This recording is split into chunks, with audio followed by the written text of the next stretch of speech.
Hi, it's Sunday afternoon, so it's very casual, although that's a joke if you've been here before, because it's not like I'm ever not casual when I'm standing on the stage making an introduction. Welcome to the Walker Art Center. My name's Pablo de Ocampo. I'm the director and curator of Moving Image here, and I want to begin tonight by, not tonight, it's the afternoon. See, that's why I'm totally thrown off the pace.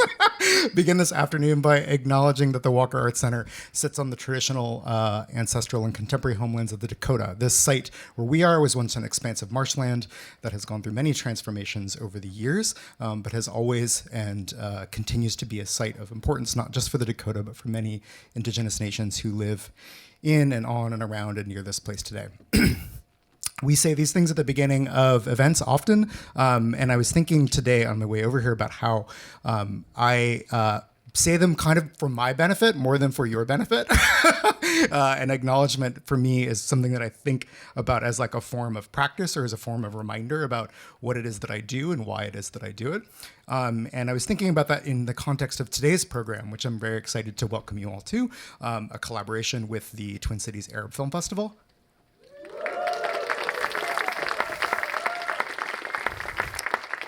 And our very good friends, Mizna, that do other things outside of that film festival year-round. I'm sure all of you are familiar with Mizna. If you're here and you're not, please familiarize yourselves with them.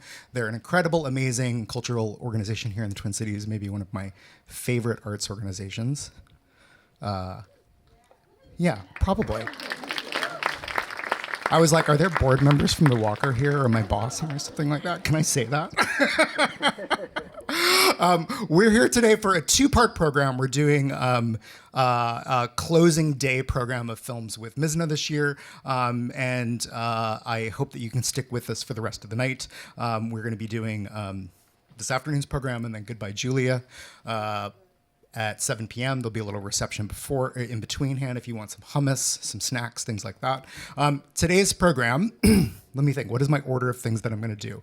I'm going to invite up Michelle to talk a little bit about Mizna, and then I will introduce today's program. So let's do it that in order. I changed it up on you, I'm sorry. So Michelle. That works. Hi, everyone. Thanks so much for being here. How many people, is this your first Film Fest of this year event? Wow. Welcome. It's great to have you.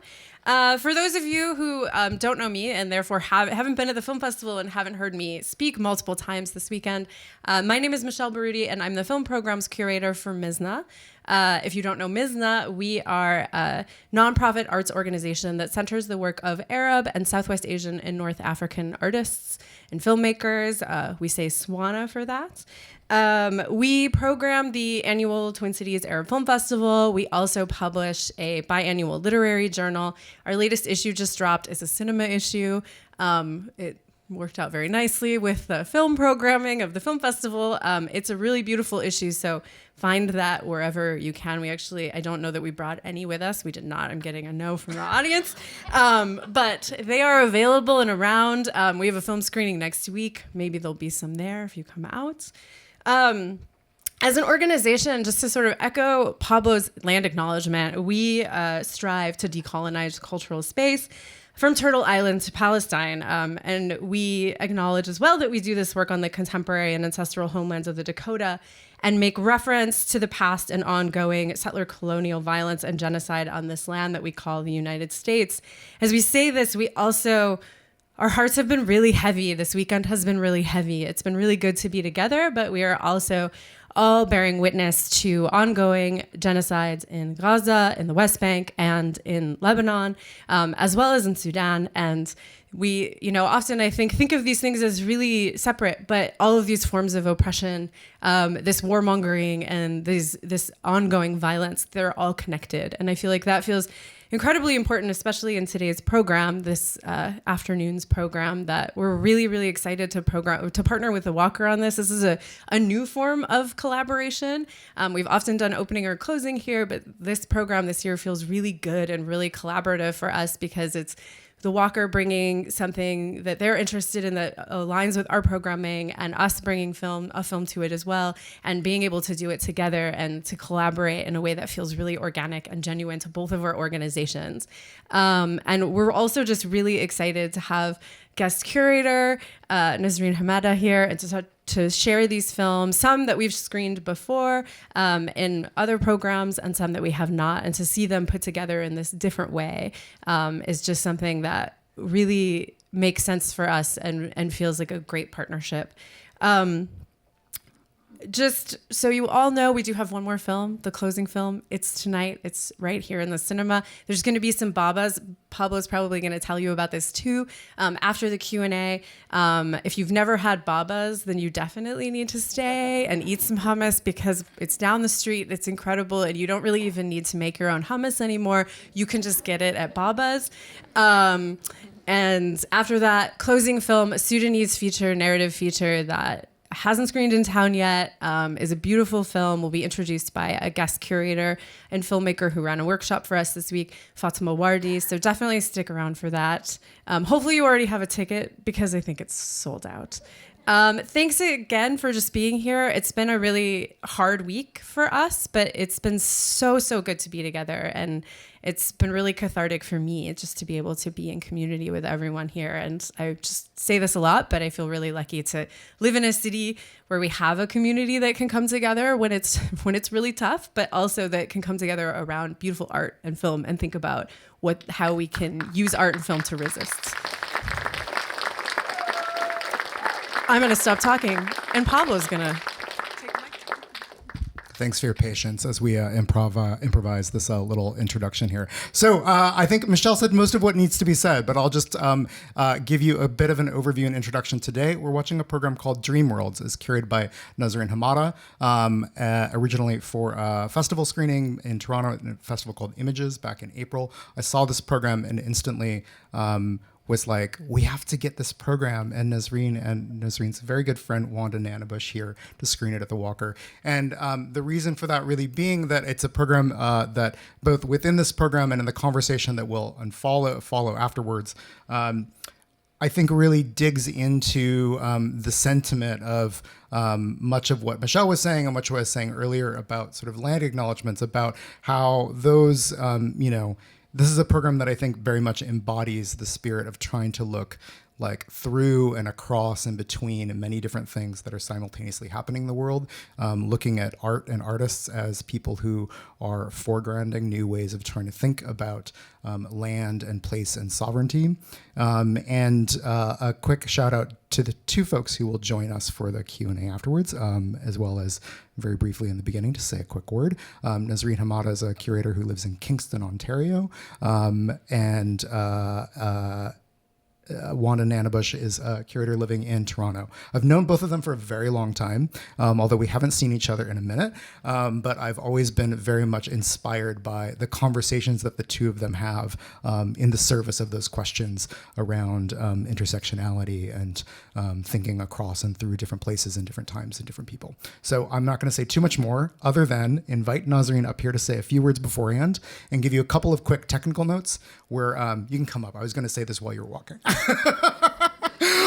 This program runs the better part of an hour. We're testing all of the different formats and aspect ratios you could in a screening. So just be patient in between. When it feels like nothing's happening, that's our excellent projectionist, Justin, furiously working to change from a 16mm film to a DCP and change the aspect ratio. The very first film is also silent, so don't worry, nothing is wrong there. It's supposed to be quiet. Just sit with that, enjoy the silence, don't feel oppressed by it.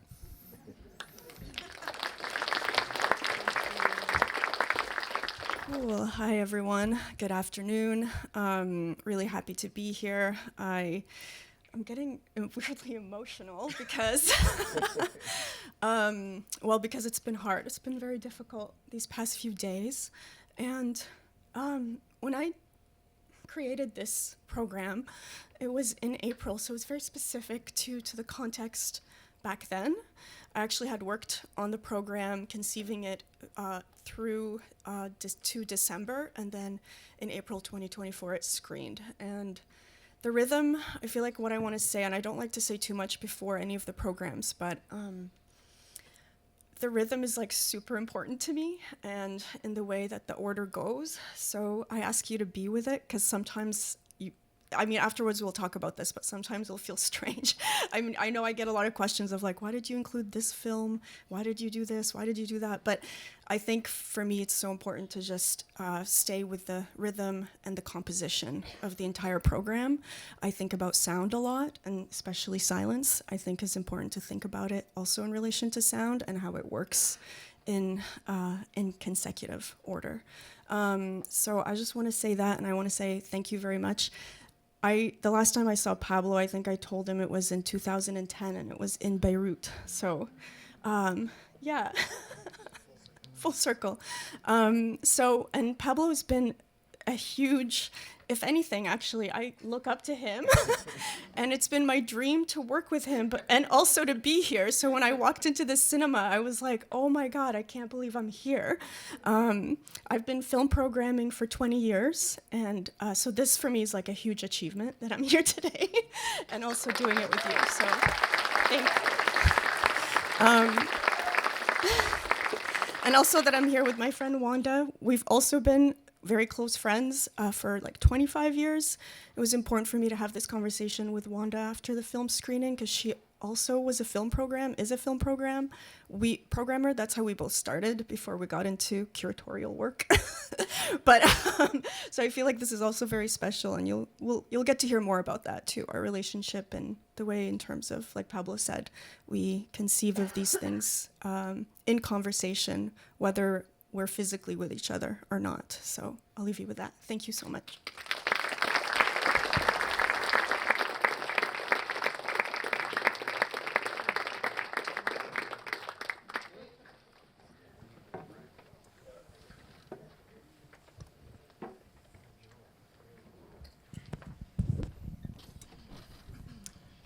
Nasrin Himada on my left, and Wanda Nanibush over on the far side.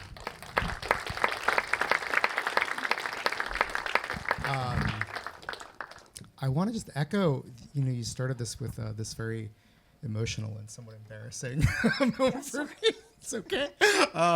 But I just was really moved by that whole screening. That was just a really incredible experience to see.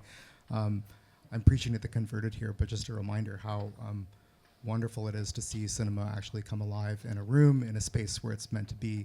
I really always think of cinema as something that's beyond the material of the image that we're looking at, and something that really is so importantly held and viewed in the social space of cinemas like this. So thanks for coming together for that.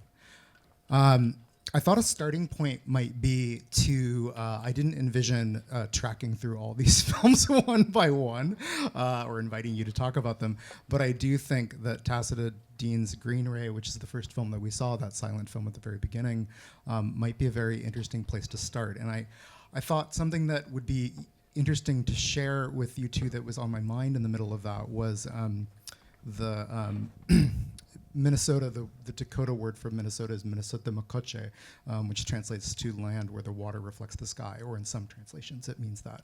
And I was feeling that very heavily within that film, but then also felt it throughout that film, maybe as like a foundation or as a grounding from which to view a program that really went a lot of very different places, but kind of kept coming back to that image that started it.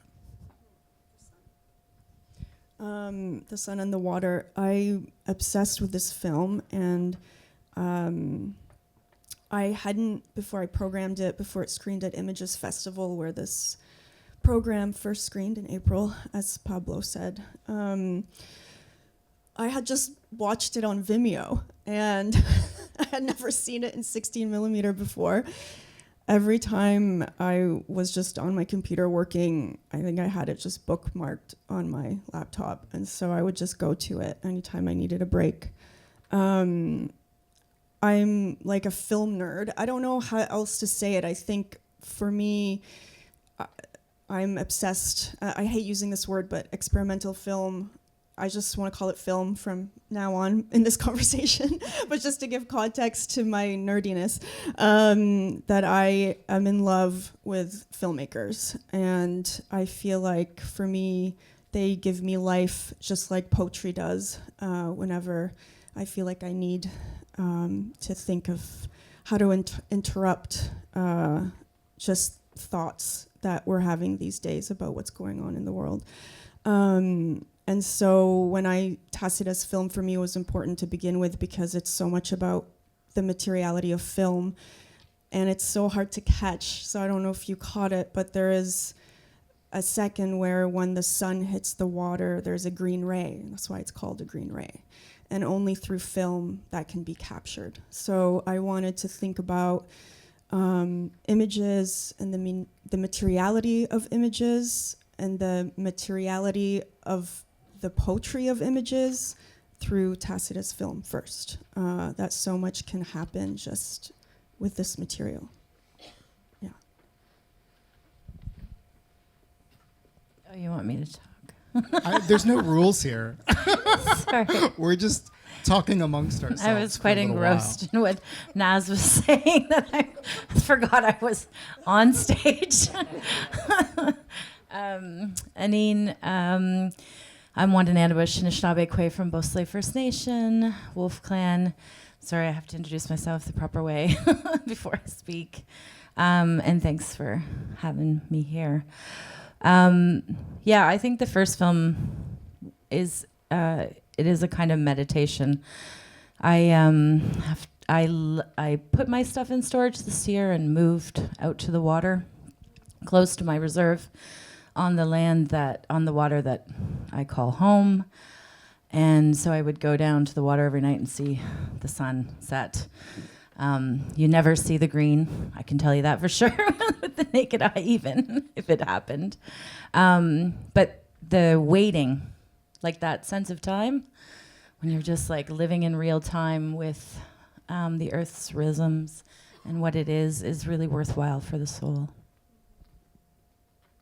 Well, it feels like such an invitation to be, an invitation to think about who you are and where you are in a very different way. And I think that as a frame to sort of think through a group of friends playing music in a room, film of a military exercise, a historic reflection on wars from generations ago, feels like just such a potent and beautiful place to kind of begin. Yeah, and because it's called Dreamworlds, I really wanted to think of gazing as also a sort of action of dreaming. And so I really wanted to think about that when I wanted that to be in people's experience, just watching the sun set, gazing at water, gazing at, when daydreaming, dreaming while gazing. To me, all of that is something that I'm thinking about so much because these are moments that where we can really find true feelings of liberation. And so for me, it was important to consider that in the context of all this. And it also began with a story that I heard from a scholar, Shonda Prescott Weinstein, who spoke where I live in Kingston and told a story of Ahed Tamimi, the Palestinian activist, when she asked her a question, or not, Shonda didn't, but she heard this story where a reporter asked Ahed Tamimi a question about what she missed most while she was in prison, and she said gazing at the stars. And I really wanted to take that up and think about that through this program, what that means for all of us to have these moments of freedom. Yeah. Well, I think that that sentiment really rings through the program, and it really echoes with what I know and admire of both of you and your work for so long, in which that notion of liberation is, I don't want to say detached. What's the right word here? That it's considered or thought of in ways that are more multifaceted or complex than a single way of thinking through that, like a single point of thinking through it under the confines of one historical moment or one specific instant of a nation state enacting colonialism in a place. That notion of liberation is thought of fluidly or tentacularly through many different times and places and being. I think just trying to find a way into this because my mouth is like blah, blah, blah, blah. Just it's so different watching this program now from April. Just even my feelings, my eyes, because we're seeing images every day of genocide, and it's different after so many more months of it to see this. It was harder to see this actually now than it was in April. Harder to sort of enter where you want me to go, to be honest. Which tells you something about maybe why we need it. I don't know. Yeah, and then I was thinking about how, like, I think of stupid stories, like walking down, the road, and I hear like shooting, like next to me in Bethlehem, and it's like we're walking to the liquor store at 2 a.m, by the way, and we were having a party full of artists, and I was like, oh, what is that? And they're like, oh, it's just kids throwing stones and soldiers shooting back. And it's like, okay. And then you sort of remember where you are, but you can forget too, as people figure out how to just live, like you have to keep living. That's what I mean, where understanding of liberation is at this moment when it's so limited. It's like you still have to live, you still have to love, you still have to eat, you still have to try to do these things that everyone is making absolutely fucking impossible. Yeah, I think for me, Kamal's film, and I want to say thank you to Mizna also, which I totally forgot at the beginning, but thank you. And they screened Kamal's 2 films yesterday under an Fidai film. And Paradiso, the one we just saw, actually came out of him making a Fidai film first. When he was in the archives, in the Israeli archives, gleaning these images out of the archives for a Fidai film, he discovered this entire collection of Israeli army propaganda films. And that one is a hard one for me, but I still wanted to screen it. It was hard for me in April anyway, but I still wanted to screen it because I think his process is so important to consider at a time where images are so overwhelming. He mostly works with archives and remanipulates them and creates almost a narrative-like film out of, although it's also non-narrative, but there's a thorough line where you're following a story that he's created out of what he's picked out and manipulated. And he calls that a cinema of the dispossessed. And he created this one in order to really think about this, to intervene with the image of how the Israeli army was representing itself through these archives, and to kind of get in there and show us this other, the way that they saw themselves, but in some ways manipulate it in order to sabotage, as he would say, to sabotage that image of the military. But I also thought it was important to consider because of everywhere, because of the way that the army presence is not just in Palestine right now, and that there are these things that we need to think about and connect in terms of this imagery that I feel like needs to be more global. And actually now sitting with it now, I remembered how Toronto every year has the air show and how intense that is too, that they still keep it going every year, even though there are so much protests about it.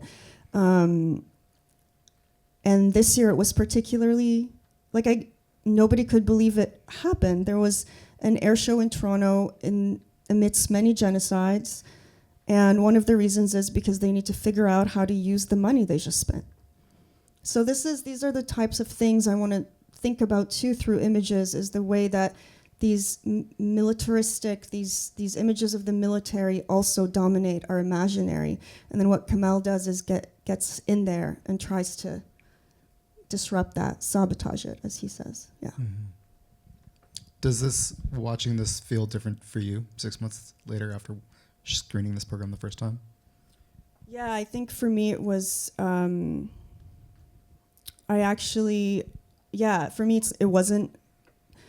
me watching it this time, I was like, oh, there's so much here to think about also in terms of archival imagery and what that besides the soundscape and the rhythm that I was trying to work with in terms of the sound, that there is like a real intensity between how each filmmaker is using archival material, and that to think about that, in the present, because I think for me, I am drawn to artists and filmmakers who also think about the past in relation to the present and how they bring that conversation through what they imagine. Yeah. Mm. So many of these places are going to be in a similar boat as us, with all their archives destroyed and having to create narrative and life out of an archive made about you. Which is something I think he's also talking about in that film, which I find, it's like I don't like the film, but I like what it makes me think about, and I think that's okay. We're not necessarily here to like things. No. Hard to like anything these days. No, I'm just kidding. Totally kidding. Oh, the sound thing too. It was beautiful. I paid more attention to sound this time. So the rhythm between silence, syncopation, like going fast and slow, and I was also thinking about, I can't not think about war and stuff, but that there is no silence ever. So starting with silence was actually quite poignant. I was going to ask you to maybe dig into more of the sort of feeling of like what this is like different now than it was 6 months ago, looking at these images, and maybe prompt just a question around I mean, what I think of both of you as people who really have dedicated your work in art to really believing in the power of art to do something. And I don't actually know if it actually ever does anything, even though this is my job and I work here and do this. And maybe that's only because I don't know how to do anything else. But I feel like this is the first time I've seen this program altogether, although I've seen the films before. And I can definitely relate to that tension of what looking at this does. But I also, again, know that I'm thinking about that as both of you being people who have really been firm believers in you, like actually transforming things through art, like using art as a tool to sort of think differently and be differently in the world. And I don't know. I'm not asking a question there. I'm just being like, what the fuck? Well, it's definitely not God, and it's not our Savior, but no. Nothing is, sorry, believers, the in art. But I think that art is not a thing, right? Like it's many things, and so some art really sucks actually and would never do anything to anybody. Let's just say that's true.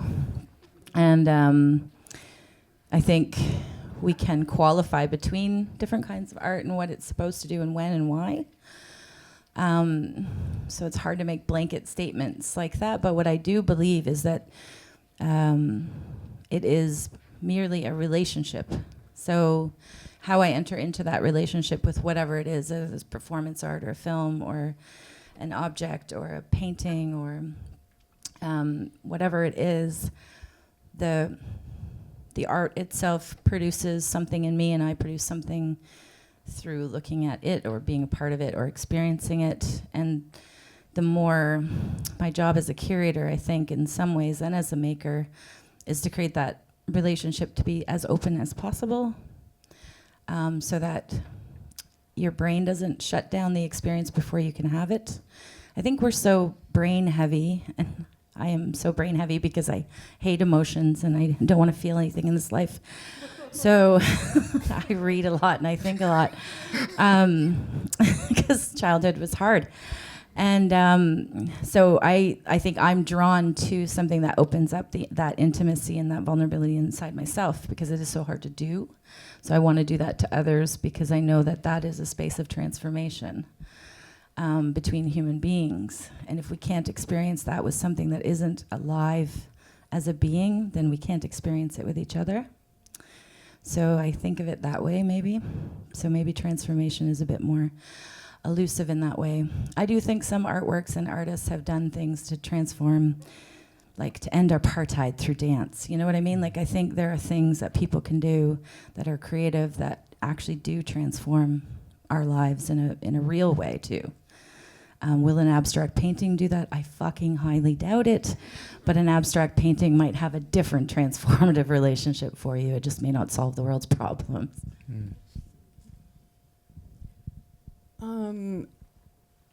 I was thinking about this a lot lately, because I've been writing nonstop, and then I was thinking a lot about, actually, just recently, I was telling you this too, Pablo, that I have been reading and rereading Brandon Shimoda's work, which is a lot about grief. He's a poet, and he wrote. He's written incredible books on his ancestors from Japan and Japanese internment camps in the U.S. and his family's relations to that. And anyway, he just did a reading in April, and I was writing about it because I couldn't stop thinking about what he did at that reading to, in some ways, interrupt our preconceived notions about what's been going on in Palestine in terms of how the deaths have been reported on, specifically. And he started off by reading a poem he had published in a book, in Hydra Medusa, his most current book.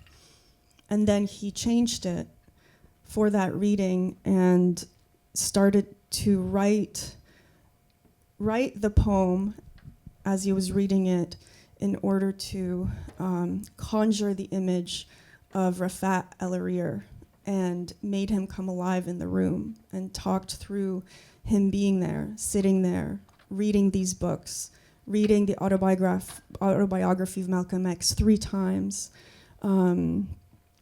thinking about him in that room and him conjuring him, I think, brought me to this kind of reaffirmation that art can do something in this way that brings other images to us, that interrupts the normalization of what we've been imagining thus far. And through his words and his poetry and the way that he was reading and conjuring and paying homage to and acknowledging this other incredible poet who had just passed, I felt like it brought me back to my body. Because I think often what we're doing, being spectators or witnesses to the horror, is also separates us, dissociates us from our bodies. And so I think to get back to center ourselves in order to keep clear and to focus and to keep going, I think art has a real importance there and a role, like poetry, like images, experiencing film, experiencing art in all these different ways, I think is more important than ever. Yeah.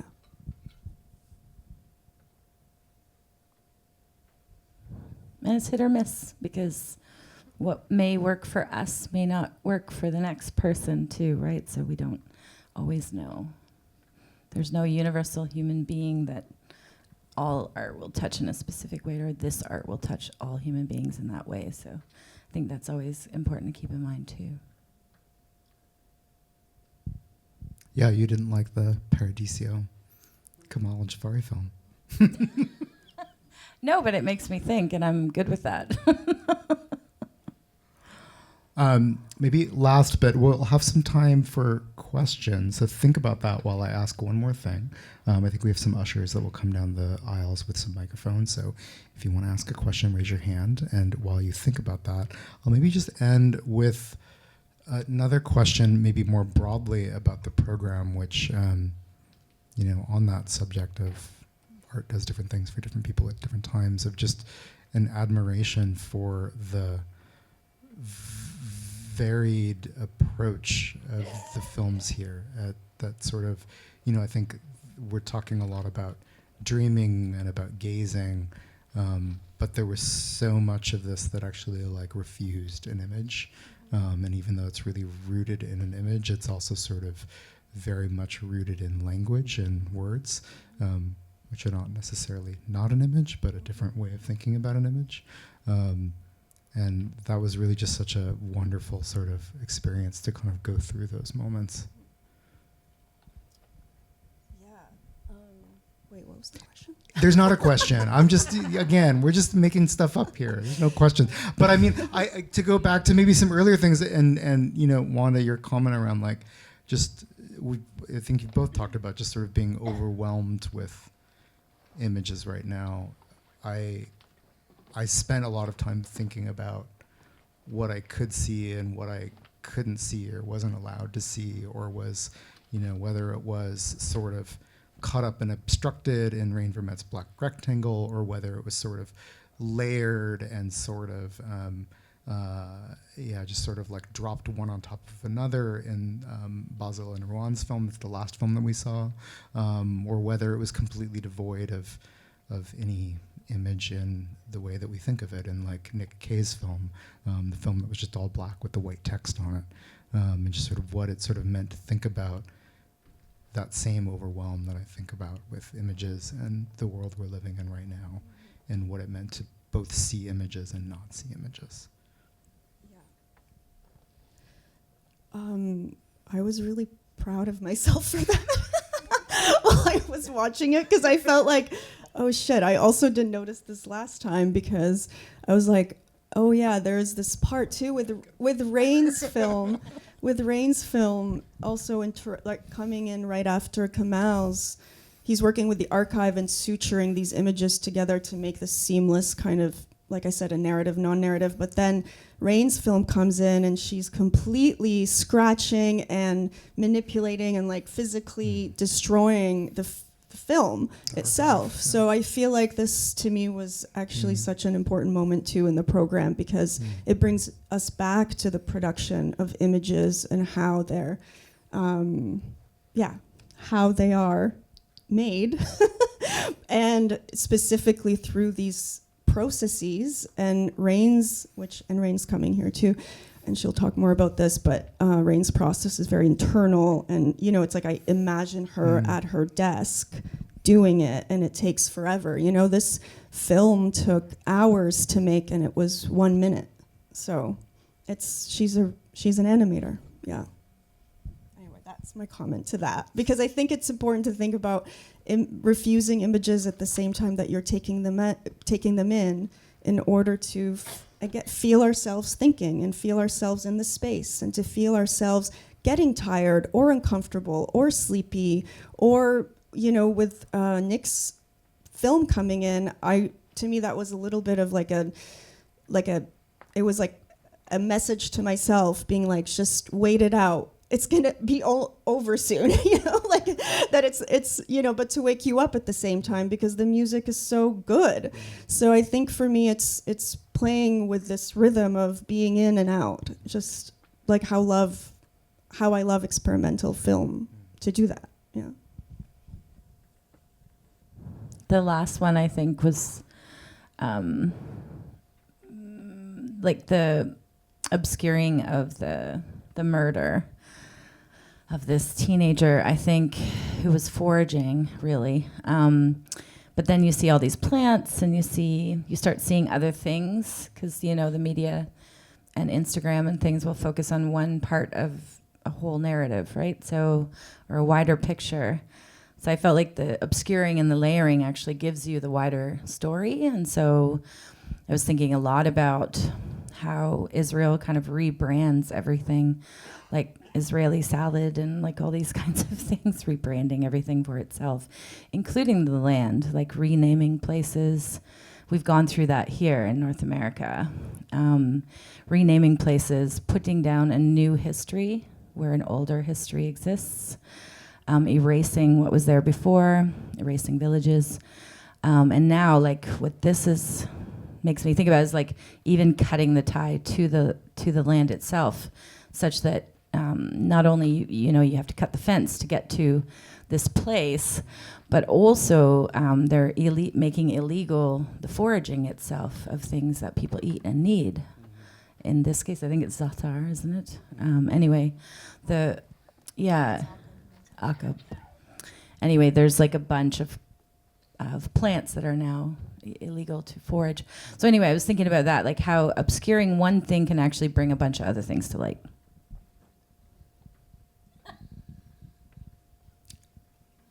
So who's got a question, hey? Yeah, we've got a few minutes. If someone has a question, raise your hand. A mic will come to you. And if you're not the have a question in person type in a big room, we'll also hang out afterwards and eat some hummus. And we can ask questions more informally. No. Just kidding. Very open. Very open. Yep. And don't be afraid. Nothing of asking us things of any sort that have nothing to do with what we set up here. But no, like, big essays, like when you stand up and talk, like you just talk for like 30 minutes. None of that. It's so funny when somebody asks a question and they talk longer than the people on stage just to ask the question. I'm always like, aw, you really wanted to be booked for this gig. We got a question.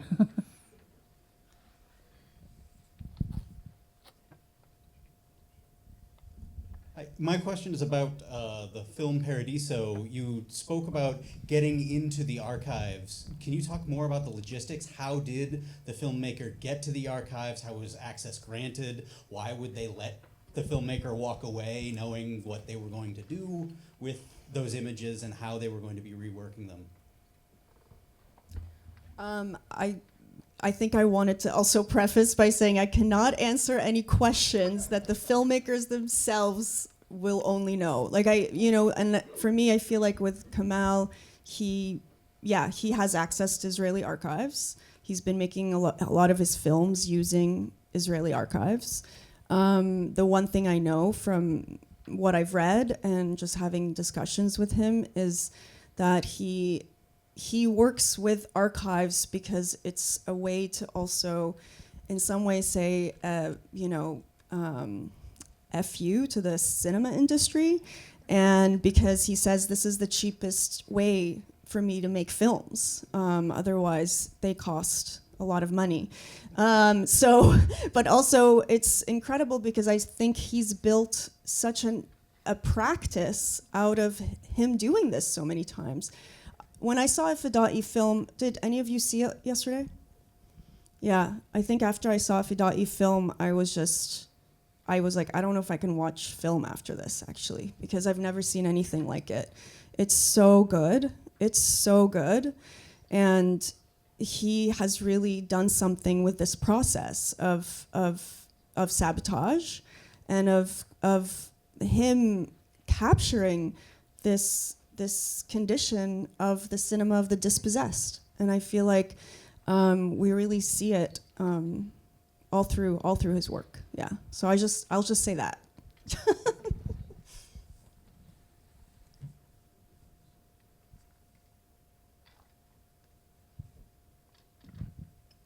Oh, hello, everyone. I just wanted to follow up with your point about the Fidai film, that it's one of the online films that are available. So please, I'm speaking as a Mizna board member. Feel free to go to the Mizna website and get your online film pass to see that film and several others that were shown, and a number of other films that were not shown in person. You can do that and see the films through, I think it's next Saturday, October 5th. So, yeah, you can see the Fidai film that way. Thank you. I also want to add that Mizna's recent publication, so beautiful, and it has an insert of an interview with Kamal, and people should just buy that. Okay, I think we got one more over there. Hi, thank you for the program. And in terms of the programming, Nasrin, I just wanted to say that there was something so powerful with starting with Tacita Dean's Sunset, because it really, and when in talking about time and how time feels in one's body, that to me was very much about, it was very political in the sense that as we begin with this sunset, and everything that comes after it is everything that we have to be embodied in and accept and experience, and all the violence that goes with it. And it's kind of, it felt like a beginning of like, what are we going to do with all of this, rather than an ending of like the sun sets and we go home and that's, everything's fine. Thank you. I love that. Thanks. That was really beautiful. If there's nothing else, I would invite us to maybe take a pause at this moment.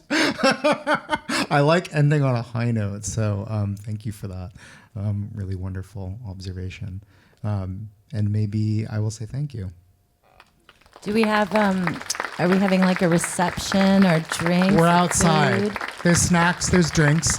Again, a huge thanks to our partners, Mizna, in doing the screening. A giant shout out to Justin in the booth. This was a feat of Thank you, Justin. projection mastery, as well as Morgan on sound, and all of the other wonderful folks at the Walker, taking tickets, showing you your seats, running microphones, doing the front desk. Many people always put this together. So And thank you thanks. so much, Mackenzie and Deb. Thank you, thank you, thank you. Thank you all for coming.